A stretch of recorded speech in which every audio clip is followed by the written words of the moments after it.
시간 하나님의 말씀을 들을 때 깨닫는 은혜를 베풀어 주시고 깨닫는 대로 그 말씀 순종하여 말씀이 우리의 능력이 되도록 인도해 주옵소서. 예수님의 이름으로 기도하옵나이다. 아멘. 이 시간 하나님께서 우리에게 주시는 말씀은 신약성경 55쪽 마가복음 2장 1절로 12절 말씀까지입니다. 한 절씩 교독하시고 12절은 같이 읽겠습니다. 마가복음 2장 1절로 12절입니다. 수일 후에 예수께서 다시 가버나움에 들어가시니 집에 계시다는 소문이 들린지라.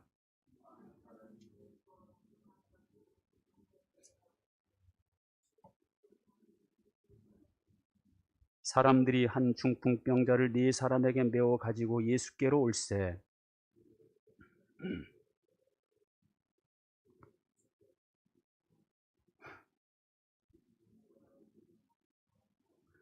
예수께서 그들의 믿음을 보시고 중풍병자에게 이르시되 작은 자야 네 죄 사함을 받았느니라 하시니 이 사람이 어찌 이렇게 말하는가? 신성모독이로다. 오직 하나님 한 분 외에는 누가 능히 죄를 사하겠느냐?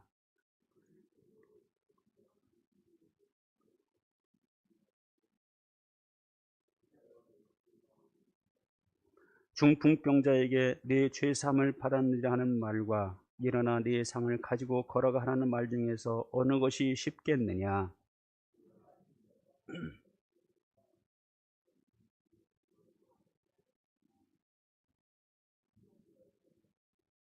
내가 네게 이르노니 일어나 네 상을 가지고 집으로 가라 하시니 그가 일어나 그 상을 가지고 모든 사람 앞에서 나가거늘 그들이 다 놀라 하나님께 영광을 돌리며 이르되 우리가 이런 일을 도무지 보지 못하였다 하더라. 아멘.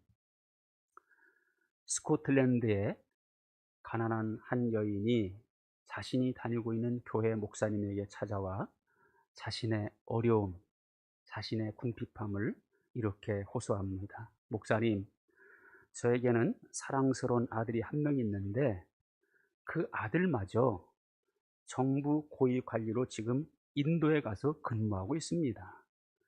그리고 그곳에서 가끔 가다가 편지와 아름다운 그림까지 끼워서 소식을 전합니다. 그런데 그 아들한테 제가 경제적으로 어렵다는 말을 할 수가 없습니다. 그 말을 들은 목사님, 저에게 아들의 보낸 편지와 끼워서 보낸다는 그림을 보여줄 수 있습니까? 그러자 이 여인은 성경책 사이에 지극한 정성으로 보관해둔 수많은 편지들과 그림이라고 한 영국 은행 발행 환전 수표들을 가지고 와서 이렇게 말합니다. 목사님, 이것이 바로 제 아들이 보내준 그림들입니다. 그것을 본 목사가 웃으며 말합니다. 당신은 저보다 훨씬 부자이십니다. 이 정도 돈이면 아주 넉넉히 살 수 있을 겁니다. 당신은 당신의 성경책 안에 큰 돈이 있다는 사실을 몰랐군요. 이건 다 돈입니다. 언제라도 무엇이든 사고 싶은 거 다 사실 수 있습니다. 오늘 우리는 이미 갚을 수 없는 큰 은혜를 받았습니다. 깨달은 은혜도 많지만 깨닫지 못하고 있는 은혜는 더 많습니다. 그럼에도 우리는 늘 부족하다고 모자란다고 감사하기는커녕 원망하죠. 사실 모든 인간은 태어나는 순간부터 죽는 순간까지 하나님의 은혜 안에 살게 되어 있습니다. 이건 본인이 아무리 아니라고 부인해도 기정사실입니다. 우리에게 생명을 부어주신 분도 하나님입니다. 왜? 생명의 원천이 하나님이기 때문이죠. 이 땅에 태어나 첫 숨을 쉬는 그 순간부터 하나님이 창조해 놓으신 공기로 호흡하며 평생 동안 그 공기를 통하여 우리 생명에 필요한 산소를 공급받습니다. 육신의 삶에 필요한 모든 것들도 전부 하나님께서 이미 창조하신 것으로부터 공급받습니다. 그러다가 하나님께서 정해놓으신 각자의 수명을 다하면 하나님의 명령에 따라 돌아갑니다. 하나님의 은혜 안에 살고 하나님의 섭리에 따라 살고 하나님의 다스림 안에 사는 것이 모든 사람들에게 주어진 운명입니다. 이 운명에서 벗어날 인간은 있을 수가 없습니다. 이 사실을 인정하는 사람은 하나님을 의지하게 되고 하나님의 도움을 구하게 되죠. 인간의 행복은 이 사실을 인정하고 하나님과 관계를 맺고 사는 데서 출발합니다. 본래 인간은 하나님의 형상대로 지음받아 하나님과 교제하며 살도록 그렇게 되어 있었죠. 에덴 동산 법 안에서 하나님의 보호를 받고 하나님의 사랑 안에서 살 수 있었습니다. 그러나 인간 스스로 에덴 동산 법을 거역함으로 그 법에 따라 에덴 동산에서 쫓겨나 하나님과 단절된 죄인으로 전락한 거죠. 죄인의 씨를 받고 태어나는 모든 인간은 죄인이라는 굴레에서 벗어날 수 없습니다. 아담, 그 한 사람의 죄는 그의 후손인 모든 인간의 죄가 되는 겁니다. 이 내용은 로마서 5장에서 이렇게 설명하죠. 그러므로 한 사람으로 말미암아 죄가 세상에 들어오고 죄로 말미암아 사망이 들어왔나니 이와 같이 모든 사람이 죄를 지었으므로 사망이 모든 사람에게 이르렀느니라. 그 결과 모든 인간의 신분은 어떻게 바뀝니까? 의인은 없나니 하나도 없으며 모든 사람이 죄를 범하였음에 하나님의 영광에 이르지 못하였더니 전에는 우리도 본질상 진노의 자녀이었더니 인간은 본래 죄의 종 진노의 자녀였습니다. 자, 그런데요, 여기서 끝이라면 우리는 소망이 없죠. 그러나 그 이후의 말씀이 있기에 인간은 소망이 있습니다. 로마서 5장 18절, 그런즉 한 범죄로 많은 사람이 정죄에 이른 것 같이 한 의로운 행위로 말미암아 많은 사람이 의롭다 하심을 받아 생명에 이르렀느니라. 한 사람이 순종하지 아니함으로 많은 사람이 죄인 된 것 같이 한 사람이 순종하심으로 많은 사람이 의인이 되리라. 첫째 아담의 후손으로 태어나 죄인이었지만 둘째 아담으로 오신 예수님을 믿음으로 죄에서 벗어나 의롭다함을 받고 생명에 이를 수 있게 되었다는 겁니다. 이게 복음이에요. 그래서 예수님이 이 땅에 오신 것이 기쁜 소식이라고 하는 겁니다.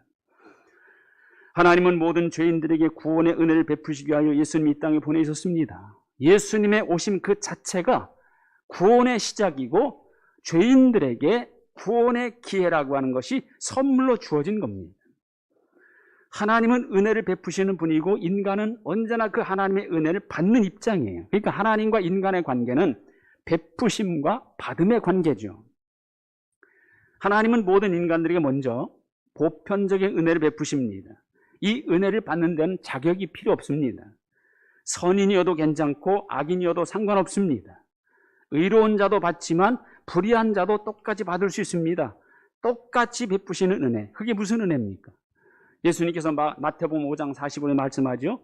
하늘에 계신 너희 아버지 아들이 되리니 이는 하나님이 그 해를 악인과 선인에게 비추시며 비를 의로운 자와 불의한 자에게 내려주심이라. 모든 인간은 햇빛 아래서 살고 있고 비가 없으면 살 수 없습니다. 이 은혜는 신분의 구별 없이 다 받을 수 있다는 겁니다. 그런데요, 특별한 은혜는 그렇지 않습니다. 특별한 은혜는 하나님이 원하시는 자격과 기준을 갖춘 사람만이 받을 수 있습니다. 그러므로 하나님의 베푸심과 받음 사이에 우리가 해야 할 일이 있다는 거죠. 자, 오늘 읽은 말씀의 내용은 이렇습니다. 침상에 누워있는 한 중풍병자를 사람들이 침상째 메워서 예수님께 보이려고 예수님이 계시는 집을 찾아가죠.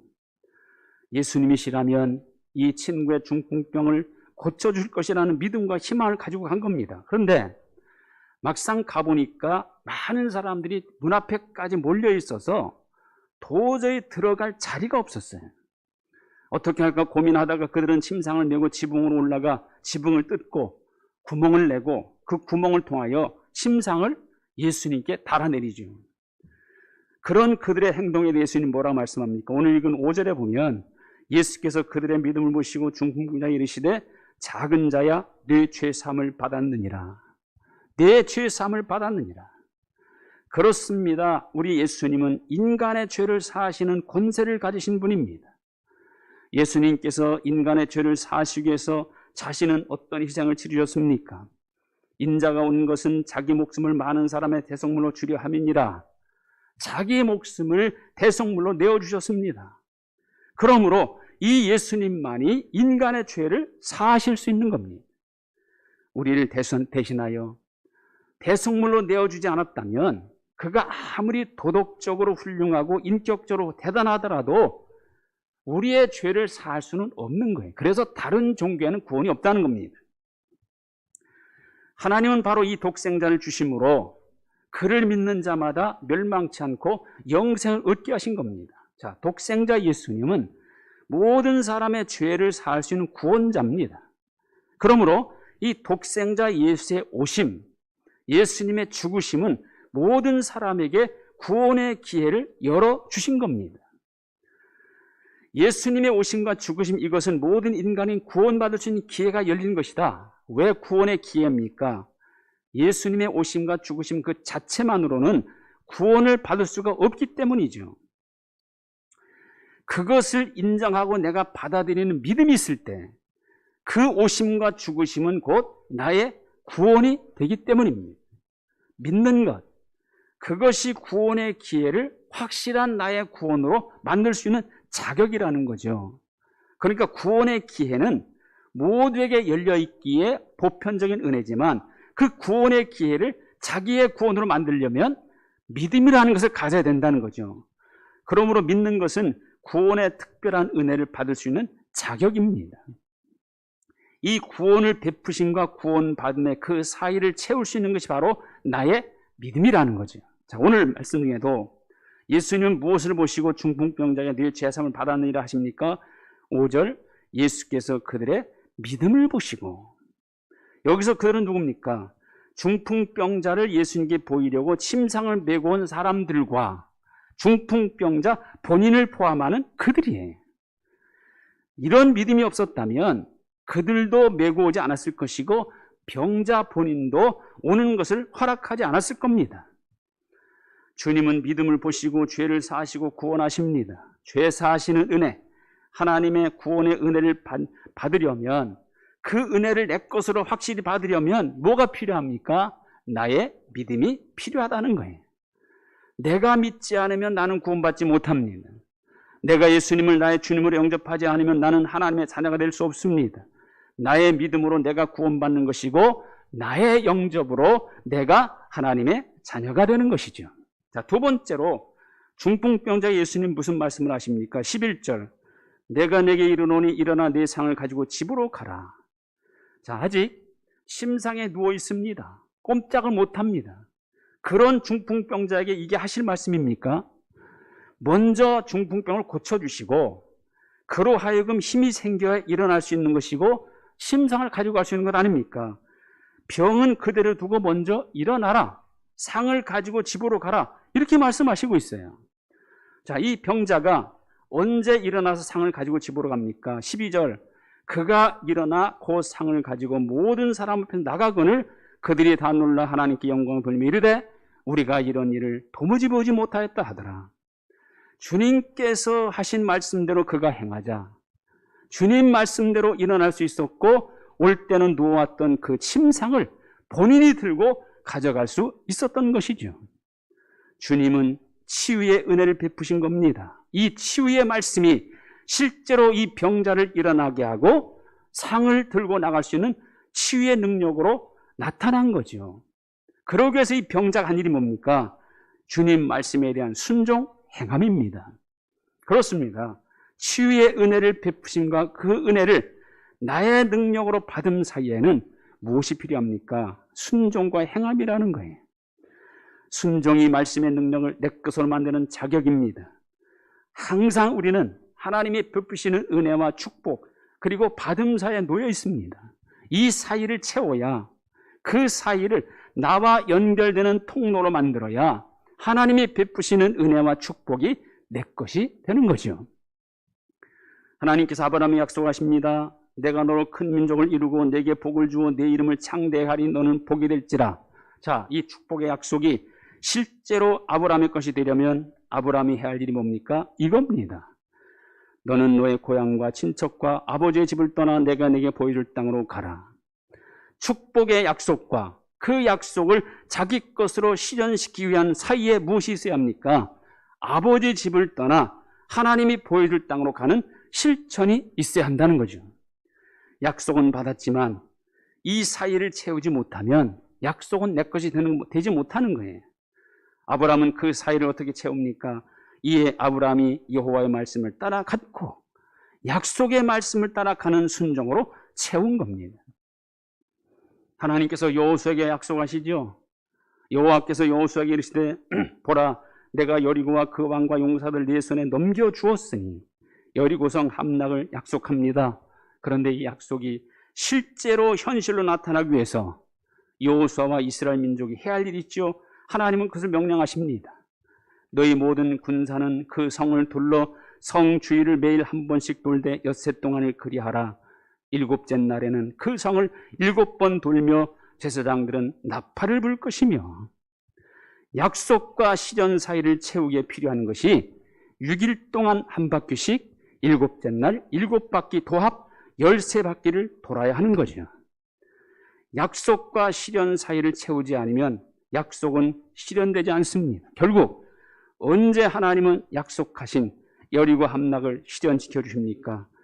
여호수아 6장에 보면 7째 날 새벽에 그들이 일찍 일어나서 전과 같은 방식으로 그 성을 7번 도니 그 성을 7번 돌기는 그날뿐이었더라. 이에 백성은 외치고 제사장들은 나팔을 불매 백성이 나팔 소리를 들을 때 크게 소리 질러 외치니 성벽이 무너져 내린지라. 우리 하나님은 항상 은혜를 베푸십니다. 복을 주십니다. 그러나 그것을 나의 은혜, 나의 복으로 만들려면 자격을 갖추어야 합니다. 하나님의 베푸심과 받음 사이를 채워야 한다는 거죠. 내가 아무것도 하지 않으면 내게 아무런 일이 일어나지 않습니다. 내가 믿지 않으면 구원받지도 못하고 죄사함도 받지 못합니다. 내가 믿어야 내 죄가 사함받는 것이고 내가 구원받을 수 있는 겁니다. 내가 기도하지 않으면 나는 응답받지 못합니다. 응답의 은혜를 내 것 되게 하려면 나는 기도로 채워야 한다는 것이죠. 내가 순종하지 않으면 나는 복을 받을 수 없습니다.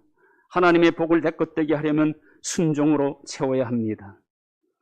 주님은 베드로에게 그물이 찢어질 정도로 많은 고기를 잡게 해주신 은혜를 베푸시죠.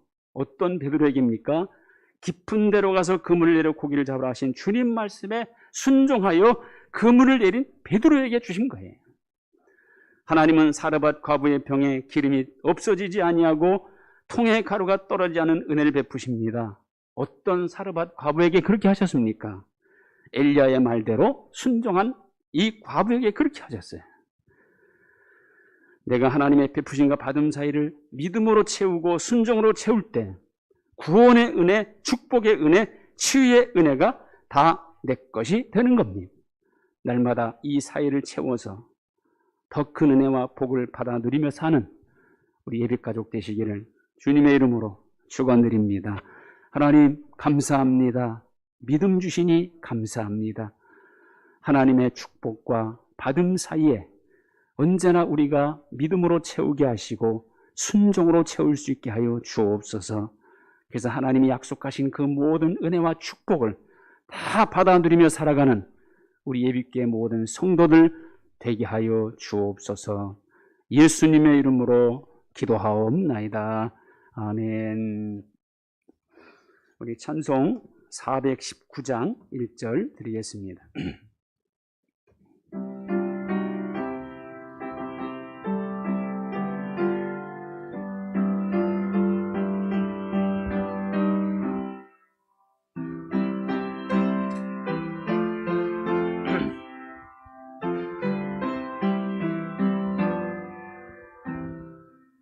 주 알게 믿 내가 변하여